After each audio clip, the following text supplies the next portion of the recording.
To every employer, if you're not contributing to the accounts of the employees of your kids, do so now. Match their contribution, double their contribution. And to philanthropists, go adopt a state. Go adopt your city. Go adopt a school. Go say, the kids in my community, the kindergarten class here, we're going to help them get started. This is a moment, I believe, transformational to make sure the next 250 is even better than the first. Thank you, Mr. President.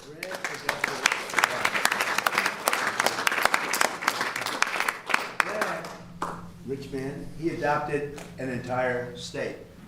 Yeah, so I'm from Indiana, and we're going to add $250 following Michael and Susan to all kids in the state of Indiana under the age of 5. Ray Dalio in Connecticut. We have lots of philanthropists. They're adopting states, cities now. We have the city of San Francisco has been adopted, the city of Oakland, and recently with with Katie, we've adopted a school in the city of Durham. We've adopted a Boys and Girls Club in Philly. We've adopted, a Big Brothers Big Sisters in Newark, New Jersey last Wednesday. And it's all to show the country the art of the possible. When you create an open source platform, anybody can give to anybody. These accounts have a QR code in them, and somebody sends you the QR code and you just double click on your phone and money goes into the account. Thank you to Joe Gebbia and the National Design Studio for their incredible work on the accounts. Thank you.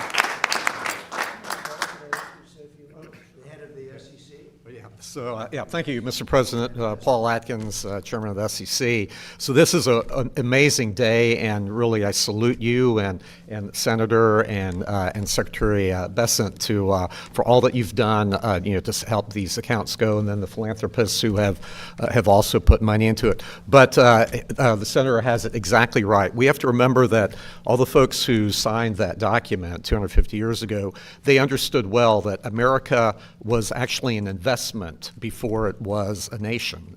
So joint stock companies were stood up in England and France and the Netherlands to establish New Amsterdam, for example, now New York, and to support the people there. So that is in our blood as a nation. And everywhere I go around the world to talk to my counterparts, finance and other regulators around the world, they always ask me, how do we replicate America's whole ethos of investment and risk-taking? Well, this is exactly how to do it. And as the Senator said so well, for the next generation to have a feeling that they have a real stake in our economy, in the products that are made for their benefit and for the benefit of the world, frankly. So I think it's an exciting day. Thank you very much for your leadership, and I'm really proud to be a part of it. Thank you very much.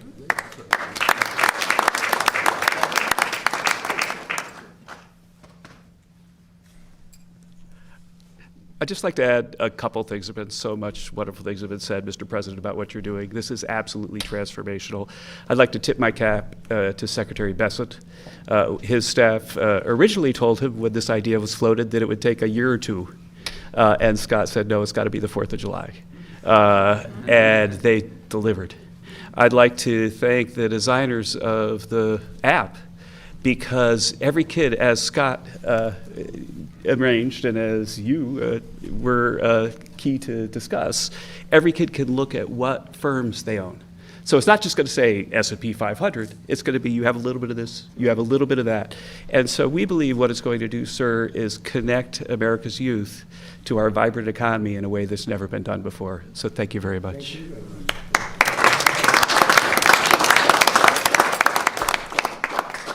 So everybody, we thank you. And the press has been very kind about this. This is one they have a hard time attacking.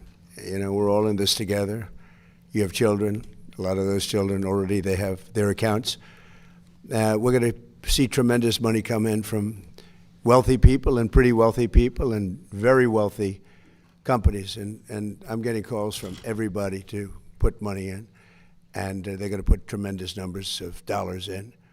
And these children are going to have actually accounts. They're going to learn about finance a little bit. They can watch it. We're going to all watch it grow together. And we're going to have a whole different planet when they turn 18. It's going to be a lot different when you turn 18 and you have no idea what's going on and you have no money and no hope. Yeah, they're going to have great hope. It's the American dream. It's a big part of the American dream. So, again, Michael and Susan and Brad and everybody that has worked so hard, it's an honor to be. This is truly an honor to be involved in something that's pioneering, but really not, because for so many years, I said for many, many years, decades, they've tried to do it. They've never been able to pull it off.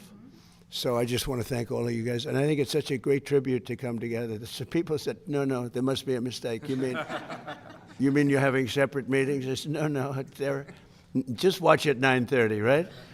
So it's a great honor. And thank you for being so fair about it. So we'll take a few questions, please. Yeah, please. Mr. President, Vladimir Putin, shortly after speaking to you on July 4th, struck Kyiv and killed innocent civilians. Why isn't he feeling any pressure after speaking with you? Well, I think he does feel pressure. He wants to end it, and Ukraine wants to end it, and we're in talks, and we'll see if we can get it ended. It's a terrible thing. I ended 8 wars, and this was, in my opinion, going to be an easier one because I know both heads. I didn't know most of the heads. I did India, I did Pakistan, I did others. That could have been a real bad one. Nuclear, that was going to be nuclear. It could have been, as the Prime Minister of Pakistan, could have been 40 million people would have been killed, maybe 50 million. They had shot down 11 planes. It was raging for 4 days, and I got it stopped. And I did that, but this is one that I think we're getting much closer than people realize, and President Putin wants it to end. I will tell you that very strongly. A good call. And President Zelensky actually wants it to end now. And we're going to be going to NATO, and we're going to be talking about it. And I think we're going to get it. I think we're going to get it ended. It's been a terrible situation. Think of this: 25,000 people 2 months ago. 25,000 people were killed. 1 month, soldiers. Last month set the record. 36,000 people were killed in 1 month. Young soldiers, they go off to war and they're dead before the first weekends. It's drone technology. Michael, who would have thought that drones would have become such a factor? And they're killing machines. It's amazing. It's amazing. You hide behind a tree and it goes and gets you. And I've seen scenes that I don't want to see. I don't want you to see them on that battlefield. You know, you hear about the Civil War, you hear about all of these different terrible wars, but this is really horrible. So I had a very good call, and I think we're getting close to getting it done. Mr. President, on the economy, there's been a refocus, it seems, in June to talk about your economic policies. When do you think that message will change the perception of Americans related to the economy? Well, I think people know.